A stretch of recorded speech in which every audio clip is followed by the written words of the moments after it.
I think it's important to humanize each other and to allow the other person to self-identify and to bring their whole being and their whole self to in all engagements and in all of their interactions. Welcome to the Emerging Minds podcast. Hi everyone, my name is Rosie Shelton and today I'm joining you from the lands of the Kaurna people of the Adelaide Plains. I would like to acknowledge the deep respect I have for the custodians of this country and the deep wisdom and care that is held, one of interconnectedness, supporting country, kinship, community and children. Today I am honoured to share a conversation with two of my wise colleagues, Julie Ngwabi and Nancy Jeffrey. In this episode, we will explore the power of language and the impact this has on diverse cultures, with a particular focus on the term global majority. Both Julie and Nancy will share their ideas about courage and curiosity, practicing cultural humility, and being open to understanding the lived and living experience of others. So welcome, Nancy and Julie. It's really lovely to have you both here today for a conversation. Can we start first, Nancy, by telling me a little bit about yourself? Thanks, Rosie. It's great to be here today. My name's Nancy Jeffrey. I am a very proud Woolwanga woman from the Northern Territory. We have only just found that out after 35 years of searching for our roots, where we come from, where we can connect to. Although I've always connected to Darwin itself, being born there. I come from a really big family of 12 siblings. I often refer to us as a zebra family because half of us are really dark coloured skin and half of us are very light skin like myself. I have 2 children and 5 grandchildren. Thank you, Nancy. That was beautiful. Julie, do you want to tell me a little bit about yourself? Yes, happy to. Thanks, Rosie, and thanks, Nancy. So my name is Julie Ngwabi. I'm a mother of 2 boys. My oldest is 24. He was just turning 4 when we came to Australia from Zimbabwe. And I also have a 6-year-old boy who was born here in Australia. So I identify as a person of the global majority, but by heritage and descent, I'm from Southern Africa.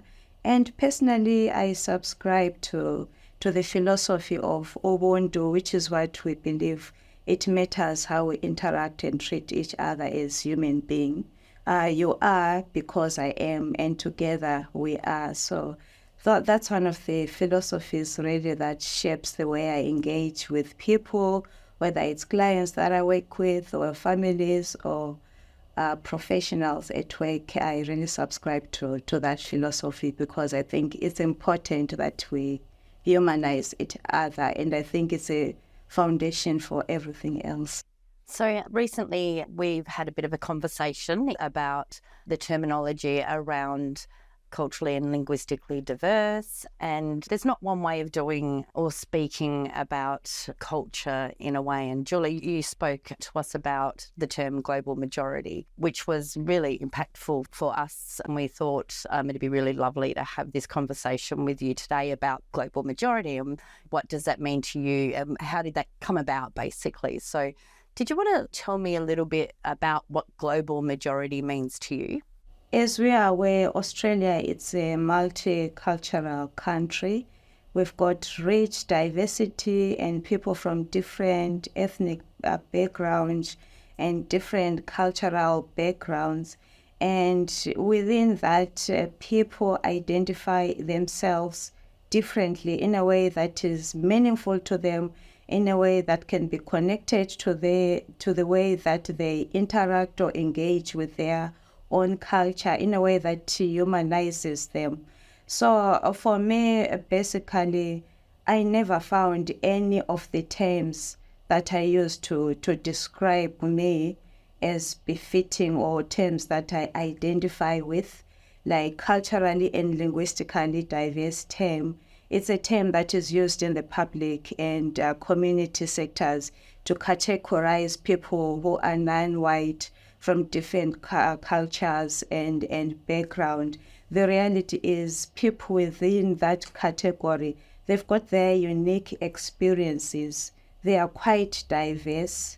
there's intersectionality to their identities as well. So grouping them under one term, whether it's culturally and linguistically diverse, it doesn't honor their individuality. So for me, I always had a problem with that, because I think it's important to humanize each other and to allow the other person to self-identify and to bring their whole being and their whole self in all engagements and in all of their interactions. The reality is, yes, people do face discrimination, people do face marginalization. There are power imbalances in the society.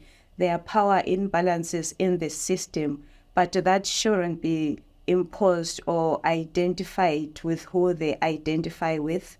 So in doing research, I came across the term global majority, which is an emerging term in America and in the UK. Basically, it refers to everyone else who is a non-white. So I found the term global majority was saying to me that I may be in a society where I'm seen as a minority, as an other. But the fact is, globally, we are part of the global majority. So I found that term really empowering, and I found this is a term that I can easily embrace for myself and for my family as well. That's a beautiful description. Nancy, did you want to talk to me a little bit about when you heard the term and what it meant for you? Yeah, thanks, Julie. That was amazing. So we were just coloured kids growing up in a very diverse Darwin town. And so, when they started segregating us into Aboriginal and to, all these other different groups of people, and when you look at the word Aboriginal, that too puts us all in one basket instead of saying I'm a Wollonga woman, which I can proudly say today because we did our research and we found what happened to our people and how we are who we are today. And yeah, it excited me for my brothers and sisters because I saw their pain. For me, I could walk into two worlds, not a problem, because I could walk into a room full of white people and they'd accept me as a white person, but I'd walk into a room of our mob and they'd accept me as our mob, one of us, one of the many, many nations of Aboriginal people across this country and this nation. So for me, it was really exciting for my brothers and sisters it took away that pain, that victimising, to segregate them into you're this and you're that, you're not her brother, you're not her sister because you're too white and, all of that sort of stuff. And it was really difficult growing up with that. And it took me a long time to understand what was really going on out there. And what it was, we were the minority. And I didn't like that. And when I heard global majority, it was like, oh, wow, this is so exciting. Exciting for my brothers and sisters, like Jules. So you spoke just then, Nancy, beautifully about your brothers and sisters, about a camaraderie, I suppose, with those that are not white. Did you want to explain to our audience a little bit about, although Australia has a really specific context for our Aboriginal and Torres Strait Islander families, but there's also a oneness about not being white? How is Julie's experience similar to yours, but different? So, yeah, it is same, but different. Different because we're from this country. And I guess, to be segregated within a family group, not just as individuals, but as a family group, it was really disheartening growing up, knowing that I would never be like my mother with the beautiful, beautiful dark skin and, and identifying as that's my mother, and it was a fight all the way through.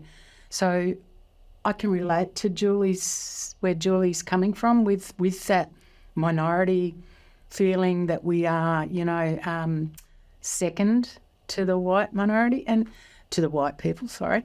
And my dad was a white fella, but he had so much knowledge that he wanted to be part of this country, part of this land, part of us as Aboriginal people, which really I really struggled understanding where we fit in this world until we found out our roots and where we were from. And that just made me feel so much more, I guess, empowered to be and identify and stand up strongly and say, yeah, I'm a strong Wollonga woman and I'm also a global majority, which is fantastic. You described that really beautifully. Thank you. Julie, do you want to talk to me a little bit about language and why it's important to really be thinking about language when we're talking about diversity and especially and identity and self? I think it's really important, Rosie and Nancy, because language is powerful. Language is influential. We use language every day to communicate with each other, to engage with each other, to interact with each other, even within the systems, whether it's health or social services or community services. Language is integral to that human-to-human interaction, and especially in a multicultural country like Australia, we should be interested in reviewing and examining the language that we are using when we are connecting with people from diverse cultures, because we want people to feel included. We want people to feel like they are themselves. They can bring their whole self. We want to make people feel like they've got a voice, they belong. And when it comes to identity, people should have a right to self-identify. I think we should all ascribe to the basic human rights, really, of freedom, of justice, of respect. Beautiful.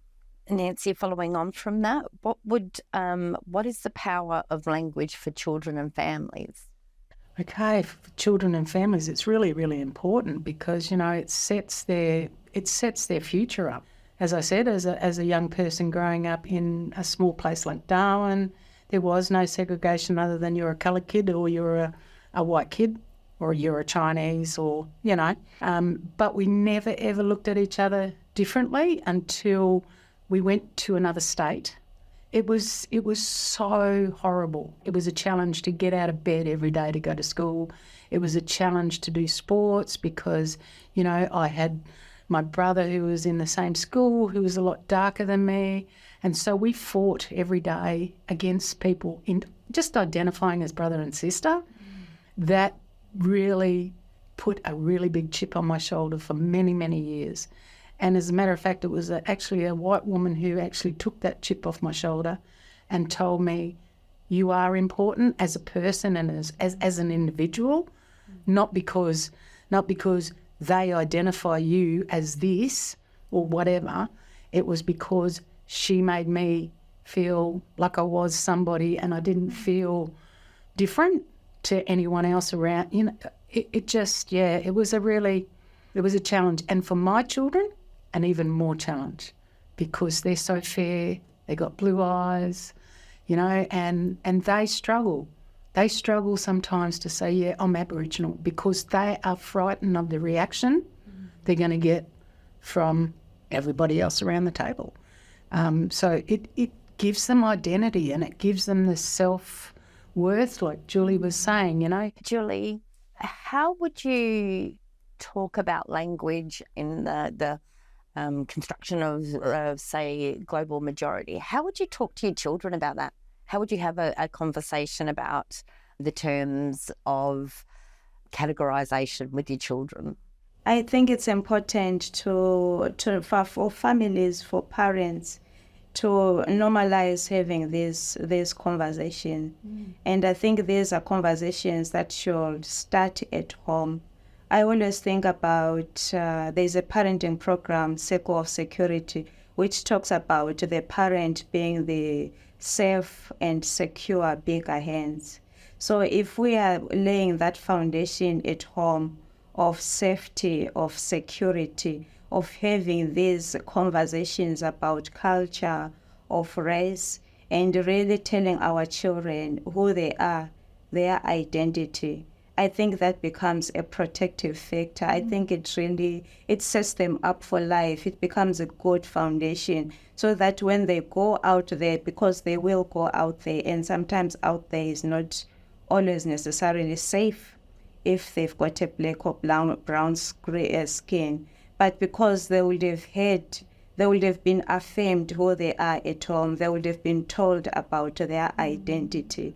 It means the impact is going to be less negative. It means they are able to respond when someone is saying maybe a derogatory term or when someone is othering them, because they've already been told at home who they are. They know that to be the truth. They've accepted that.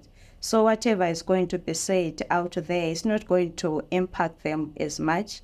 And they're able, we should be equipping them as well. I think that's a really, really important message, because a lot of the time we're preparing our children for the negative aspects of going into society. What would that mean for identity for children to be actually going, well, this is something really positive. This is something really proud. I'm actually part of the majority instead of being the minority.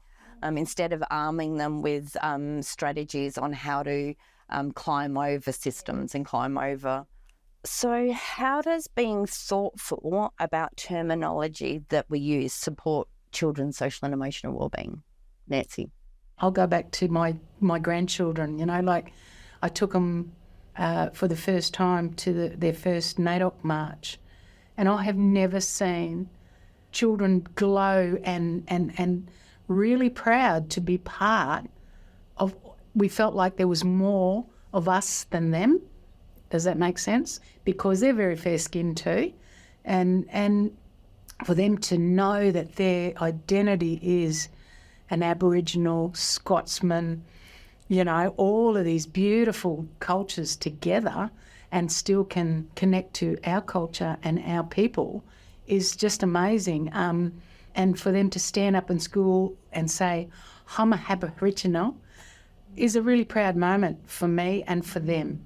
This is fantastic. Stand up and be you. Don't let anybody else put you in any basket.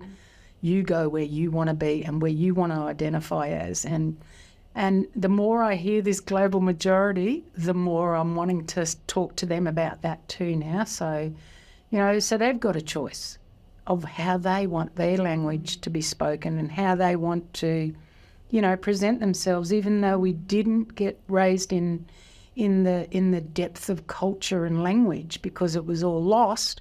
It's still instilled in us. We still connect to the country. We still know where our home is because as soon as we get there, we feel it. And so it's really important for the social emotional wellbeing. And in Aboriginal communities, that's what it's about. It's about everybody coming together and embracing that child for them to be brought up strong in their identity and to really stand up proud and go, yeah, I am who I am. And Julie, following on from that, how can unthoughtful terms and terminology negatively impact on wellbeing? I think we have to, when we are talking about children's social and emotional well-being and indeed their mental health, we have to think about the whole child. What makes the whole child? What are those domains that supports positive child mental health and well-being? We have to think within the cultural lens, the importance of relationships, whether it's parent-child relationships and relationships within the family, relationships with the next of kin. That culturally, like in my culture, those relations, who is family in my culture is very important. There's a network, within who comprises the family, and each family member plays an important role in my children's upbringing, growth, and development. We know the importance of routines. Different cultures have got unique and different routines that children, can tap into, and all those things feed into who they are. They add value to who they are, their identity. It brings meaning to themselves, and the importance of those connections, as we were talking about, even connection to culture, connection to tradition. We should be bringing all those things. Yeah, you said that beautifully. Yes. Thank you so much. I really love listening to you both. It's I feel like I'm like privy to this amazing knowledge and wisdom. How can parents support the use of empowering language with their culture? I think parents, as I mentioned before, they have to be both intentional and also normalize the use of language. And I think it's important to be quite clear from the get-go, not only affirming who they are, but also giving them coping strategies. Like if any label is assigned to them, which disempowers them, or which shows disrespect or excludes them, for them to be able to come back and really connect who they really and truly are. I think it's an ongoing responsibility for parents and for families as well to continuously have this conversation, continuously affirm children's identity, continuously put in them or instill in them that they are persons and human beings first before any other label. They are human beings, they are people before any label that can be put on them. So it's about control, isn't it, for that person? It's not about being called a global majority or calm. It's whatever that person really wants, isn't it? But what advice would you give to parents to have the permission to be able to have that conversation with somebody who may be white? I think these are conversations that we should all have with grace and humility as a foundation of having them to begin with. And I know that most, if not all, organizations or services, they've got policies that talk about culture, being culturally responsive, that talks about cultural safety, that talks about person-centered care or family-focused care. So just reminding them that you actually have policies or you aspire to be person-centered, to honor people's cultures, to be culturally responsive, to design services that are, culturally safe. And one way you can actually apply that in practice is giving me the right to self-identify who I want to be referred as. I think this is one of the most basic and foundational requests. If you can get identifying me right, it means we're starting off on a really good foundation. It's going to affect the division of power between us, because we know that sometimes there's power imbalance in engagements in these relationships that needs to be addressed. Lovely. Nancy, did you want to follow on from that around, if you were giving advice to a practitioner, what advice would you give to that practitioner that they need to keep in mind in having these conversations about the agency of the people that we work with to have language that is important for them? Look, I think it's really important that they don't assume. One of the experiences in my life is, you go, and I'll give an example of going to a doctor in a public system, and they assume that it's okay for a male doctor to examine me. And it's not okay with me. It's not okay with me because that's how I was raised by my mother and father. It's just, it's just one of those things. So if you don't know, you don't know, but you've got to ask. You've got to know. You can't assume that, Nancy's look at her, she's just a white girl, coming in here for a service. No. Did you actually read my file? Did you actually read my identity? Did you actually ask me who I identify as? And so it's really important to have that right at the beginning, like Julie said, let's be able to be ourselves and be out there and open about it and not have people assume that I am not an Aboriginal woman or I am, European or whatever. So assumptions is one thing, and to leave their cultural bias outside the door when they are dealing with anybody and everybody of any human race. Julie, following on from what Nancy just spoke about around cultural bias and keeping that in mind, this kind of flips that though. The term global majority flips cultural bias a little bit, doesn't it? When you think about the bias being, cultural bias being, it comes with power. and the power of the majority, of the dominant, whereas the term global majority kind of flips that, doesn't it? Yeah, I think it's always going to be complex. It's always going to be a challenging, because people are unique. People bring their unique experiences, even with services.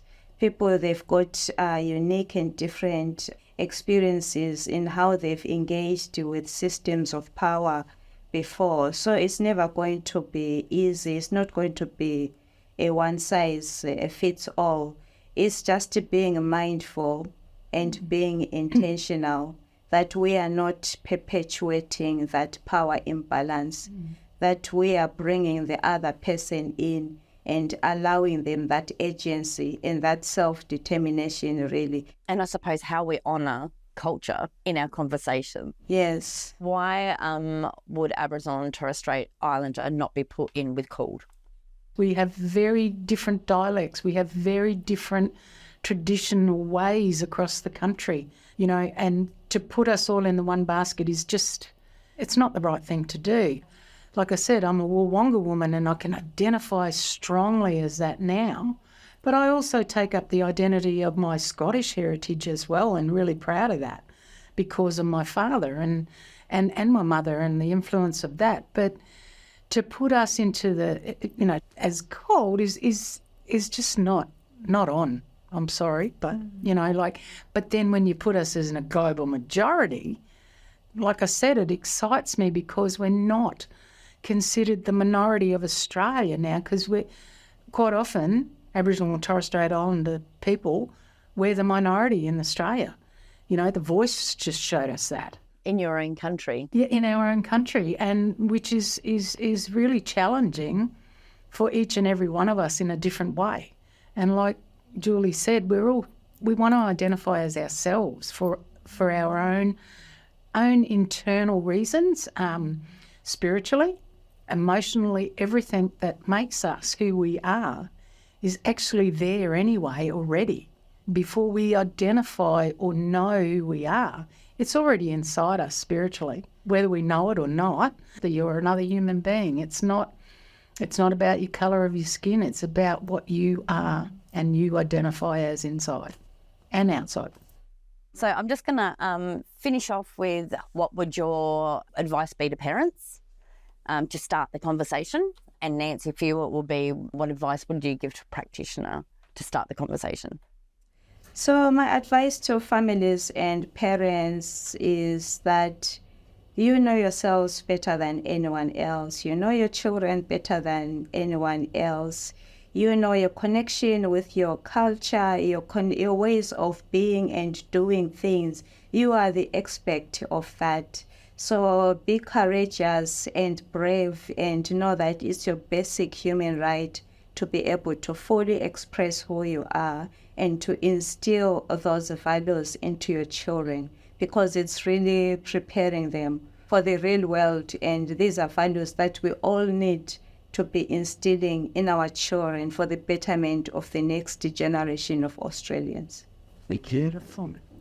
For practitioners, as I said before, don't assume and don't be frightened to ask either. Yeah, just allow that person to be themselves, really, and to not even look at that person's outside, to actually try and be curious about the inside and the belief system and them. And then that relationship, that will set your relationship up from the beginning. And that's all it is. It's just, don't just leave all your assumptions away. Don't look on the outside of the person. Get to feel and know the real person that's inside there and the human side of that person, because we are all human. I just want to thank you, Julie and Nancy, for such a wise conversation. I feel like I've been honoured here listening to the wisdom that's been in this room. I think the key messages for me coming out of this conversation is that there is no right or wrong term here. It's actually about connecting with the person that is in front of you and what they would actually identify with and what gives them value in language. So thank you very much. I really appreciate this conversation. Thanks, Rosie. Thanks, Rosie. Thanks, Nancy. Visit our website at www.emergingminds.com.au to access a range of resources to assist your practice. Brought to you by the National Workforce Centre for Child Mental Health, led by Emerging Minds. The National Workforce Centre for Child Mental Health is funded by the Australian Government Department of Health under the National Support for Child and Youth Mental Health Program.